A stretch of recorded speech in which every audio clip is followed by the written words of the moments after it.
Diante desse texto, a gente vê que o lugar onde Jesus estava na casa de um homem chamado, de um fariseu, aqui participando de uma refeição. E na casa desse fariseu, ele pergunta, é num sábado, ele pergunta se era lícito curar ou não curar no dia de sábado.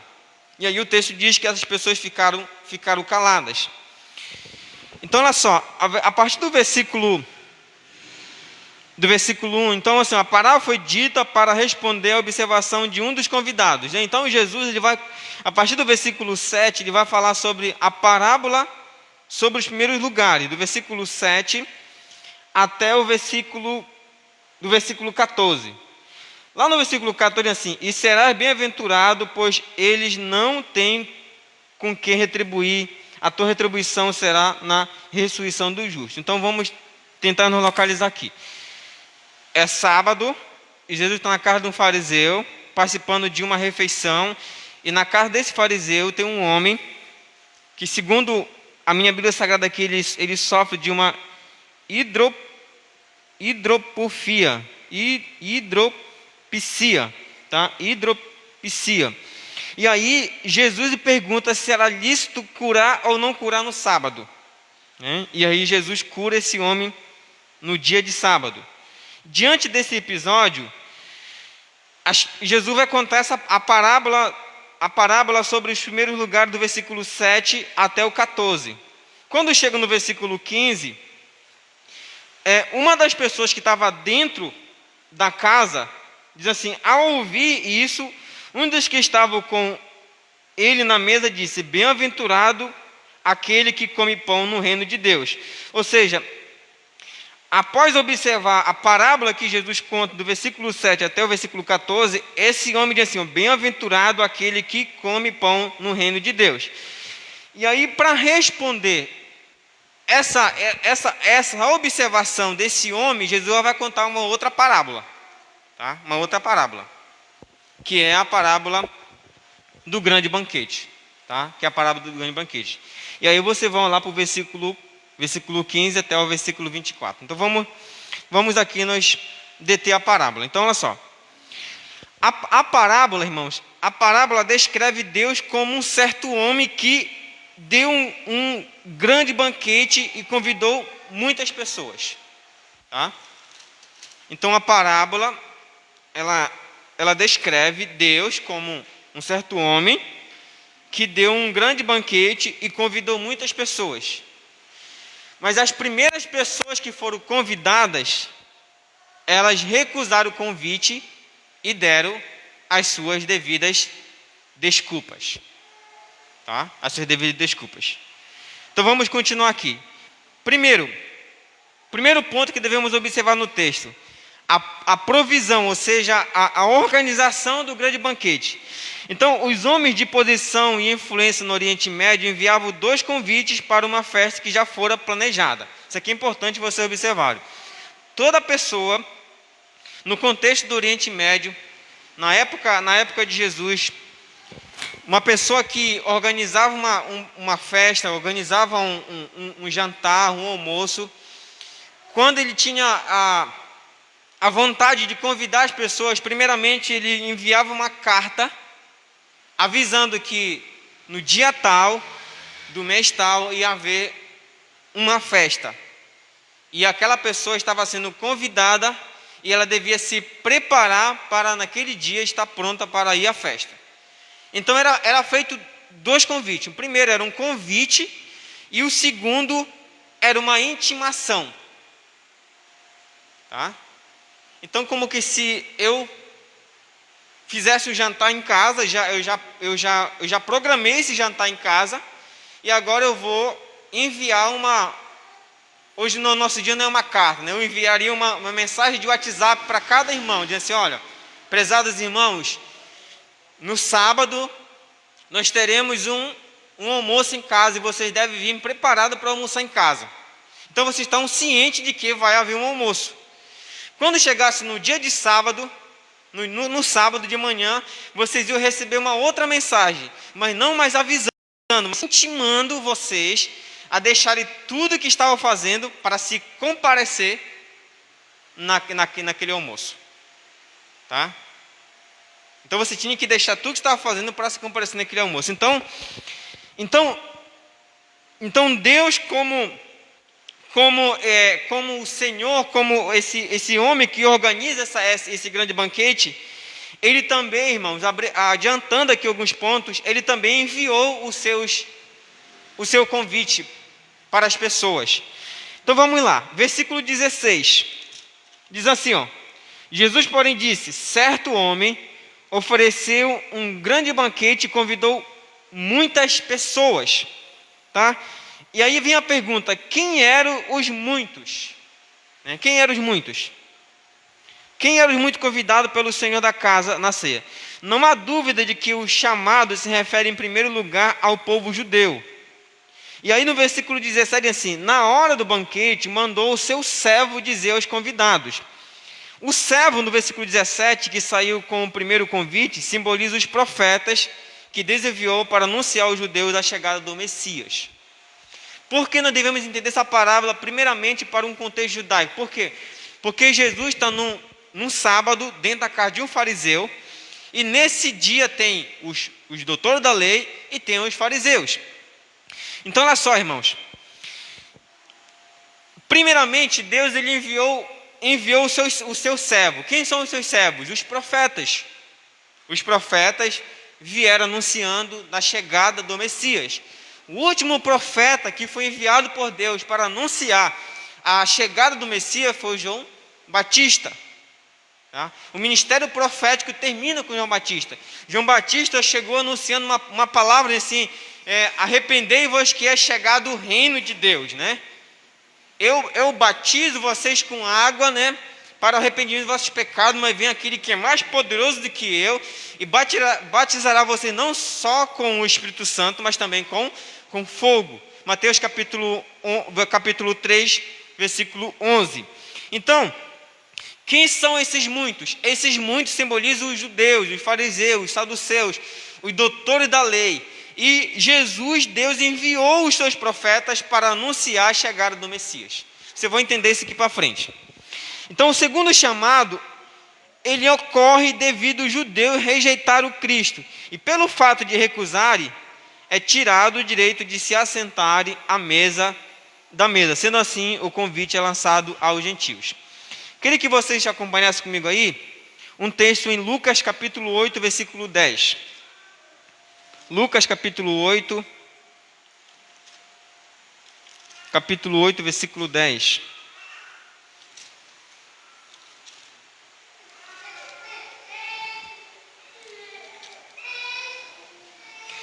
Diz assim: ele respondeu: a vós é dado conhecer os mistérios do reino de Deus, mas aos outros se falar por meio de parábolas, porque vendo não vejam e ouvindo não entendam. E aí, Romanos capítulo 11, quero que vocês acompanhem essa outra leitura também. Romanos capítulo 11, versículo 8, diz assim: e como está escrito, até o dia de hoje, Deus lhe deu um espírito entorpecido, olhos para que não vê e ouvidos para que não ouvir. Olha só, irmãos, isso aqui é muito importante. Porque acontece, se o primeiro convite, se o primeiro chamado é para o povo judeu, para eles reconhecerem Jesus como Messias e Senhor e Salvador, e eles não reconheceram, então agora a pregação do Evangelho, a salvação pela graça, ela é estendida também para os gentios. E aí o texto vai nos dizer em Romanos capítulo 11, versículo 8, que pelo fato dos judeus rejeitarem o Messias, Deus, por sua soberania, ele tornou o coração deles insensíveis. Mesmo que eles leiam, mesmo que eles ouçam a palavra, mas eles não vão responder de forma positiva.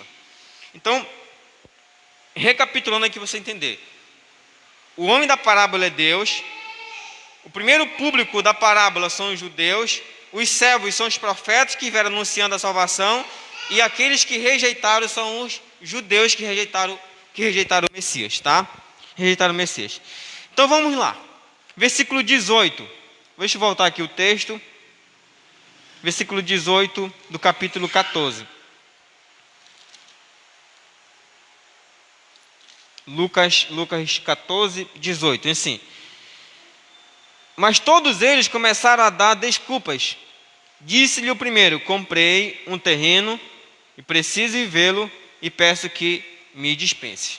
Ó, veja no teu texto aí, irmãos, que tem a palavra todos. O dono do grande banquete não enviou um servo? Não enviou alguém para anunciar? Enviou a primeira carta, ele sabia disso, enviou a última intimação, e no dia ele assim, todos, tá? Todos, né? Todos que já haviam recebido o convite para ser exigido que fossem desculpados, né? Veja no texto seu aí, ó. Mas todos eles começaram a dar desculpas. Disse-lhe o primeiro: comprei um terreno e preciso ir vê-lo, peço que me dispenses. Então todos foram unânimes em suas desculpas. Todas as três constituem pretextos. Então vamos lá para a primeira desculpa. Comprei um campo e preciso ir vê-lo. Como o homem a quem Jesus se refere era um judeu, é difícil imaginá-lo comprando algo antes sem vê-lo. Certamente ele seria a última pessoa a comprar gato por lebre. Vocês já ouviram essa expressão? Comprar gato por lebre? Ou seja, é você, um judeu. Então, como as pessoas aqui que Jesus está se referindo é um judeu, então um judeu, irmãos, ele não comprava nada antes sem vê-lo. Tá? Então, verifique só algo interessante aqui. O banquete ele não é de manhã, nem meio-dia e nem à tarde. O banquete é à noite. Então, essas pessoas que foram convidadas para esse banquete, elas poderiam ir ao banquete. Mas aí a primeira pessoa disse assim: não, eu comprei um campo e preciso ir vê-lo.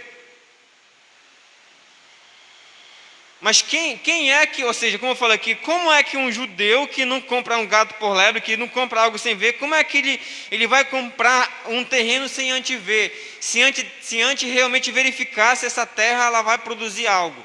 E outra coisa, como é que esse homem vai verificar esse terreno durante a noite? Então você vê que aqui é uma desculpa, como no nosso linguajar, é uma desculpa esfarrapada, né? É uma falsa desculpa. Então certamente seria a última pessoa a comprar gato por lebres. Antes de comprar o campo, deveria examiná-lo. Como poderia examinar propriedade no escuro? O mesmo fora convidado para uma ceia, que é uma refeição feita à noite. A melhor ocasião para olhar o campo era durante o dia. Poderia ir à festa e no dia seguinte ver a propriedade. Tá? Pastor, como isso se aplica na nossa vida? Então vamos tentar aplicar isso aqui. Temos aqui um exemplo de pessoas cujas grandes posses exigem toda a sua atenção, zelo e amam os bens materiais e desprezam a riqueza espiritual, ou seja, a comunhão com Deus. Tá? Essa primeira pessoa aqui, ela reflete a imagem daquelas pessoas que se ocupam muito com as suas propriedades, que se ocupam muito com os seus bens, tá? Aquelas pessoas que não querem abrir mão do trabalho, não querem abrir mão dos seus afazeres do dia a dia para ter um momento de comunhão com Deus. Ou seja, todos os seus afazeres ocupam um grande espaço no coração, que não querem separar um tempo para estar com Deus. Tá? Então, temos aqui um exemplo de pessoas cujas grandes posses exigem toda a atenção, zelo e amam os seus bens materiais e desprezam a riqueza espiritual, a comunhão com Deus. Tá? A comunhão com Deus. Segundo, né, a segunda desculpa aí. Comprei 5 juntas de boi e vou experimentá-los. Novamente, irmãos, no Oriente, comprar 10 bois, ou seja, 5 juntas de bois, sem testá-los, era considerado uma pessoa tola.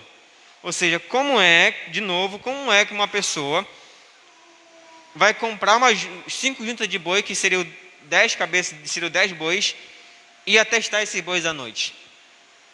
Não tem como testar esses bois à noite. Então, olha só. Esse homem alegou que seus bois eram mais importantes do que o anfitrião da festa. Não tinha nenhum direito sobre o seu tempo, pois o mesmo fazia o que bem entendia com o seu tempo. Tá? Então, olha só, o primeiro disse que tinha comprado um terreno, precisava ver. O segundo disse que tinha comprado 5 juntas de boi e precisava testar. Esse homem está dizendo assim, olha, esse senhor dessa festa, ele não tem direito de dizer o que eu devo fazer, o que eu não devo fazer. Ele não tem direito sobre o meu tempo. E aí nós sabemos que pela Bíblia Sagrada que Deus é o Senhor do tempo.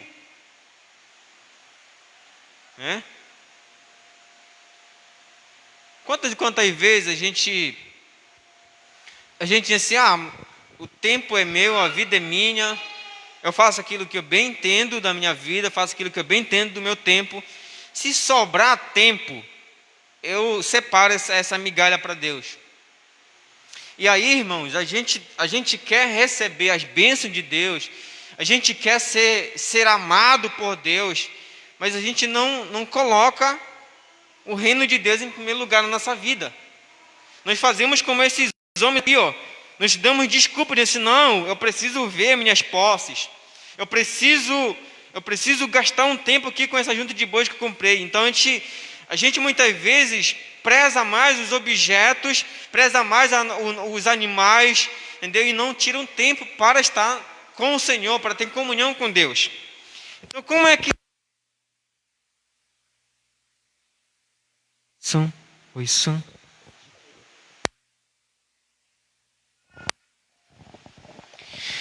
Como é que se aplica aí essa segunda pessoa? Ele representa o que estão envolvidos com ocupações que não concedem qualquer folga ou oportunidade para cuidar da vida espiritual. Como é trágico quando os afazeres comerciais, agrícolas, financeiros, industriais ocupam todo o nosso tempo e nada resta para Deus. Eu estou falando uma coisa que vocês vão ver que até quando a gente dedica muito tempo para a nossa família, a gente está, em certo sentido, traindo a Deus. Então, olha só, primeiro a gente vê um homem que ama os seus bens, o outro aqui está muito ocupado com os afazeres comerciais, agrícolas, financeiros, industriais, e não tira um tempo para Deus. O terceiro diz assim, versículo 20: casei-me, por isso não posso ir. Casei-me e não posso ir. Não era comum convidar mulheres para as festas públicas. O convite era somente aos homens. Sendo assim, poderia ir. E poderia também levar sua esposa, já que eram casados. Então, como é que se aplica isso aqui, pastor, na nossa vida? Esse homem é a imagem daquelas preocupações e responsabilidade doméstica que tanto controla nosso tempo e pensamento. A união conjugal e os deveres familiares nunca devem nos separar de Deus e da comunhão com os irmãos. Irmãos, eu já ouvi cenas de pessoas chegaram no dia de sábado, só porque tem uma pilha de louça em cima da pia, só porque tem um montante de roupa, essa pessoa ela prefere lavar a louça, lavar a roupa, do que ir para o templo. Essa terceira pessoa aqui, ela caracteriza aquelas pessoas que se ocupam tanto com os afazeres dentro de casa, que não separam tempo para ter comunhão com Deus. Procura todas as coisas. É o exemplo aqui da Marta, Quando Jesus chega na casa de Marta, a irmã de Lázaro e de Maria, o que Marta faz? Marta se preocupa em fazer a comida, arrumar a casa, Não é isso, irmão José? E aí Maria, ela prefere sentar aos pés do mestre para receber o ensino do mestre. Quantas e quantas vezes, irmãos, os afazeres de casa já impediram a gente vir para o culto, já impediram a gente orar, já impediram a gente ler a Bíblia Sagrada, já impediram a gente ter uma comunhão com Deus. Quantas e quantas vezes, até mesmo a nossa dedicação, às vezes, a esposa, ao marido, ao filho, as dedicações dentro de casa já impediram que a gente ali tivesse um verdadeiro relacionamento com Deus. Então a gente vê aqui 3 tipos de pessoas: aqueles que estão ocupados com seus bens, aqueles que dizem assim, você não tem controle sobre o meu tempo, e aqueles que estão muito ocupados com os afazeres dentro de casa. Então, o relacionamento precioso da família torna-se ainda mais desejável quando o Senhor é o cabeça do lar. Nos 3 casos, vemos que nenhum desejou ir, pois onde há vontade, há sempre possibilidade.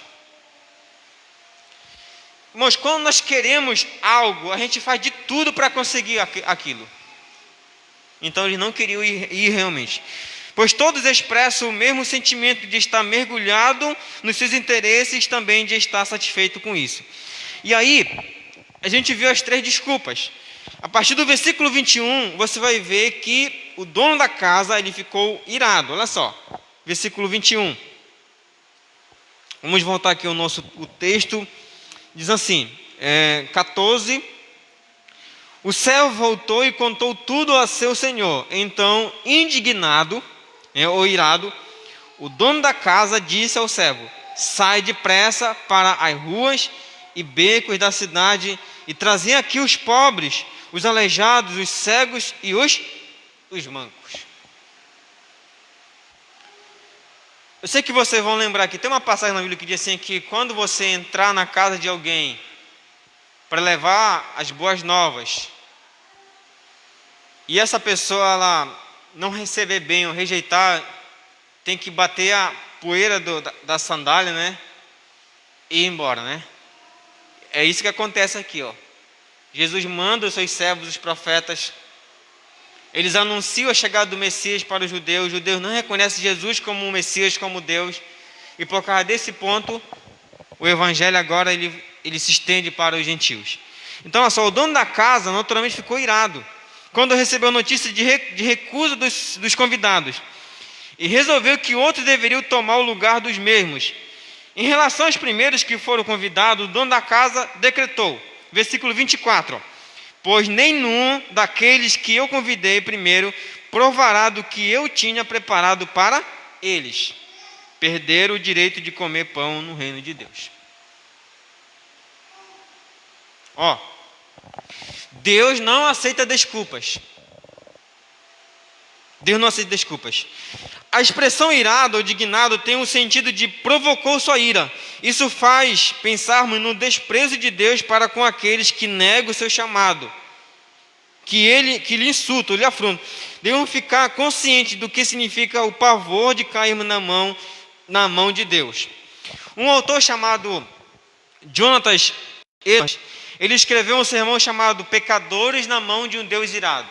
Esse é um sermão famoso. E nesse sermão ele citou a seguinte frase: ó pecador, pense no perigo terrível que se encontra, e sobre uma grande fornalha de furor, e sobre um abismo imenso e sem fim, cheio do fogo da ira, que você está pendurado, seguro na mão de Deus, cujo furor acha-se tão inflamado contra você, como contra muitas pessoas já condenadas no inferno. Então, pecadores que persistem em rejeitar as propostas da misericórdia divina tremerão quando virem que estão à disposição da ira de Deus.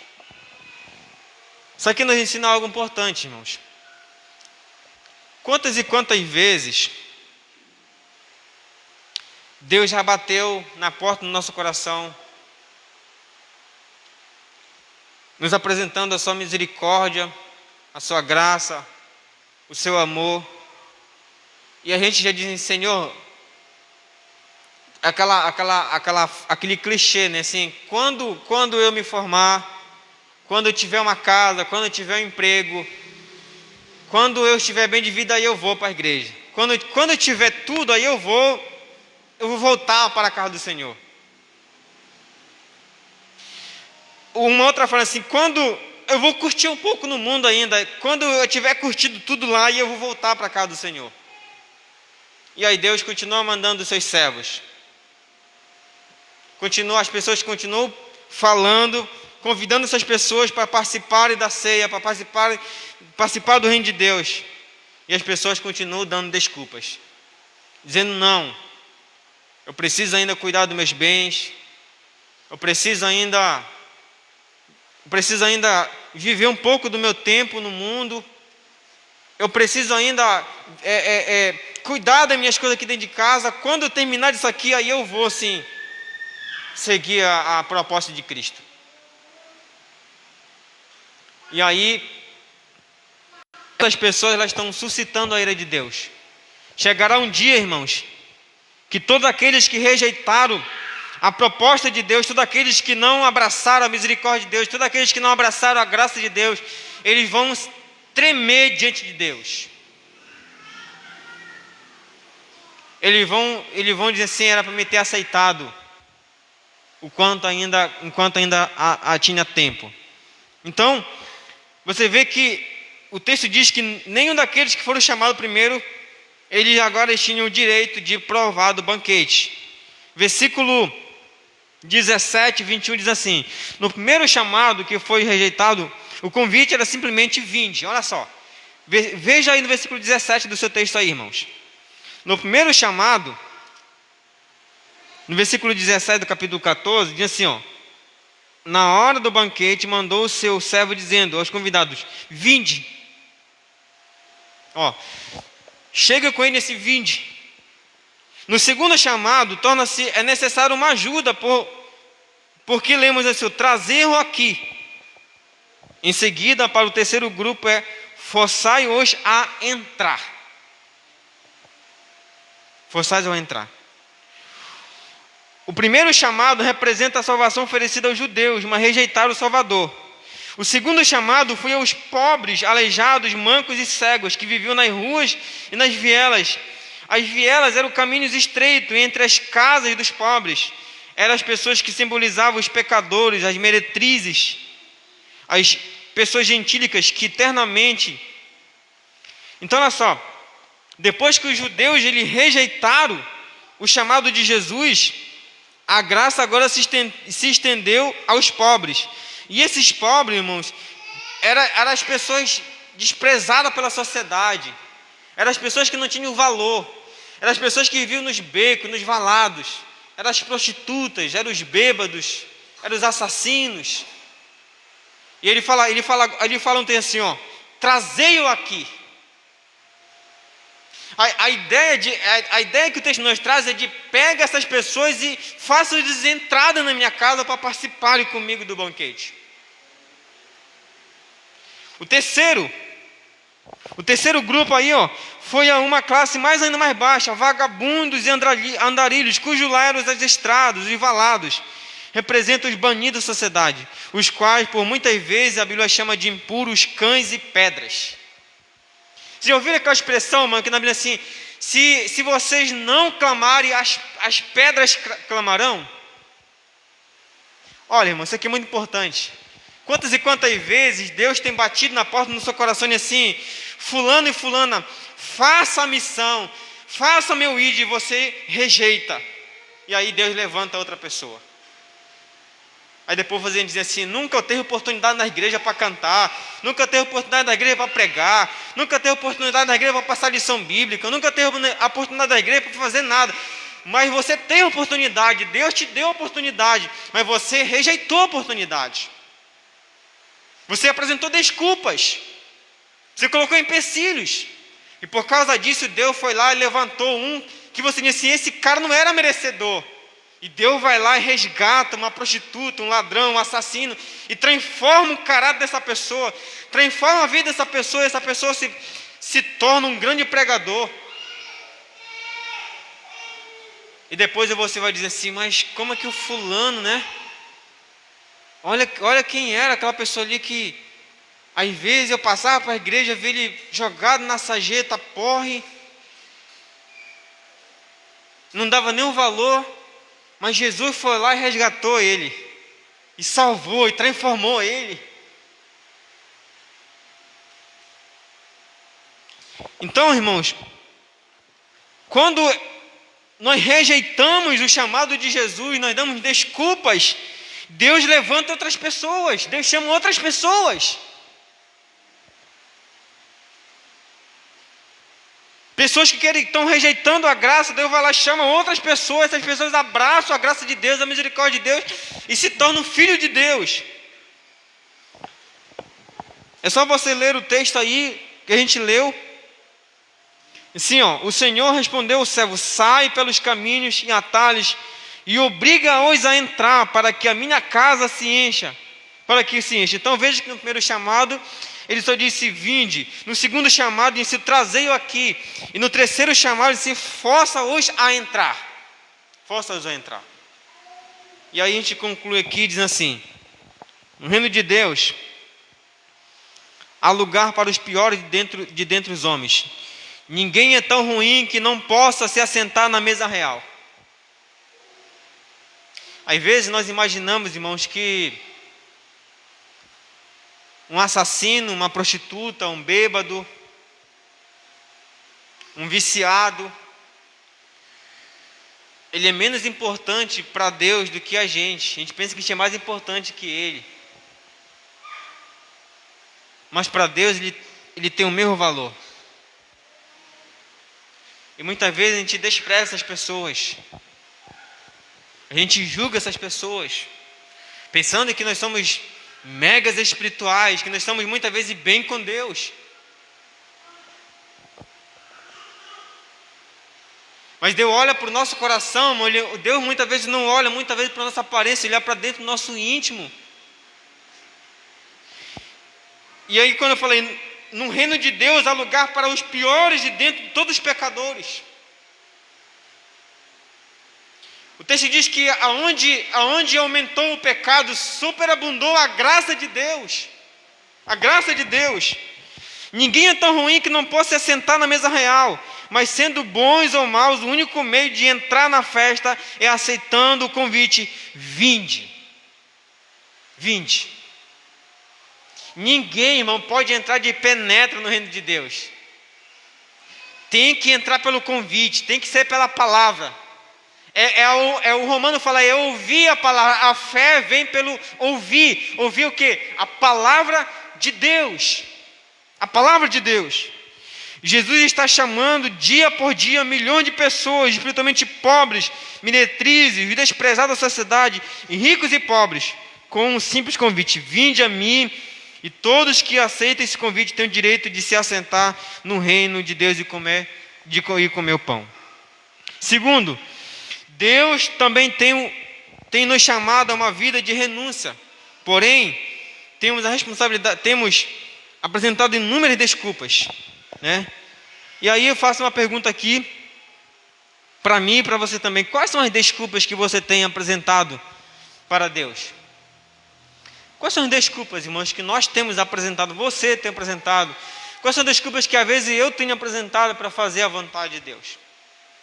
Quais são as desculpas que muitas vezes nós temos apresentado para não orar, para não ler a Bíblia Sagrada, para não participar dos cultos, para não participar dos pequenos grupos, de não chegar cedo na igreja, de não contribuir com nossos dízimos, com nossas ofertas? Quais são as desculpas que nós temos apresentado? Quais são as desculpas que nós temos apresentado de, às vezes, visitar o irmão e dizer assim: ah, pastor, mas visitar é sua função. Não, de todos nós temos a função de fazer isso. Quais são as desculpas que nós temos apresentado? Será que é o terreno que te comprou? Será que são as juntas de boi que te comprou? Será que é o casamento, é a família, são os afazeres de casa que estão fazendo isso? Quais são as desculpas? Esse aqui é muito importante, irmão. Nós temos que parar para refletir hoje quais são as desculpas que nós temos apresentado para não orar, para não ler a Bíblia Sagrada, para não participar dos cultos, para não participar dos pequenos grupos, de chegar cedo na igreja, de contribuir com nossos dízimos e com nossas ofertas. São os seus negócios que têm atrapalhado? O trabalho, a família, o lazer? Temos que pensar quais são as desculpas que temos apresentado para Deus. Terceiro, o chamado de Deus tem sido a sua prioridade? Pense nas desculpas que tem apresentado para Deus. Coloque Deus como sua prioridade. Viva uma vida de renúncia. Então, outra pergunta fala assim: o chamado de Deus tem sido a sua prioridade? Será que o chamado de Deus, irmão, tem sido a nossa prioridade? De fazer a vontade de Deus tem sido a nossa prioridade? Ou quando há um movimento na igreja, alguma coisa que envolve salvar as pessoas, a gente diz assim: não, hoje eu não posso, eu tenho muitas coisas a fazer. Então nós temos que pensar nisso. E nosso desafio aqui, por último, assim como o servo foi enviado a convidar os desprezados da sociedade, também cabe a nós se esforçar a fim de trazermos os rejeitados para o reino de Deus. E aí, quero convidar vocês a ficarem de pé em nome de Jesus. Vamos ficar de pé?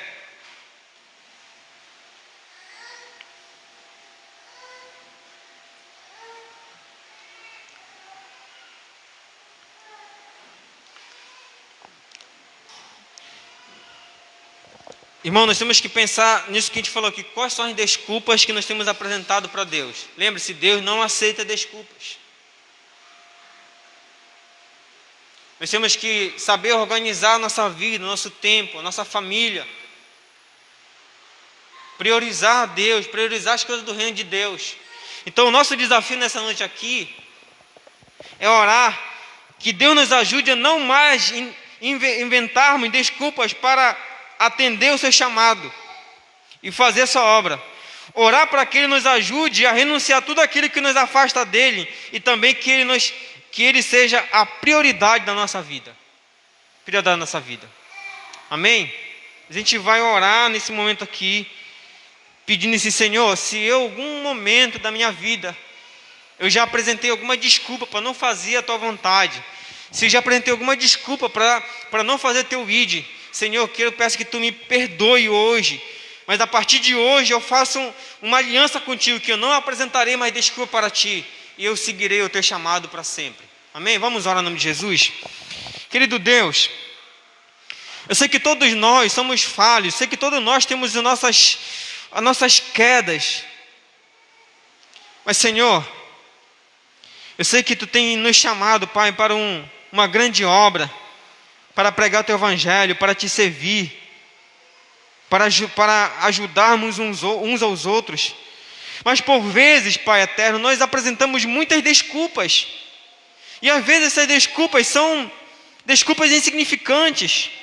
Não queremos ouvir a Tua palavra, não queremos atentar para o Teu chamado. Então nesta noite, entendeu? Nós Te pedimos perdão se nós temos apresentado desculpas para não atender o Teu convite, para não falar do Teu amor para as pessoas. Também oro, Pai, para aquelas pessoas que ainda não se renderam aos Teus pés, que já ouviram o Teu chamado, mas até hoje ainda endurece o coração e não querem render aos Teus pés. Senhor Jesus, dê mais uma chance para essas pessoas.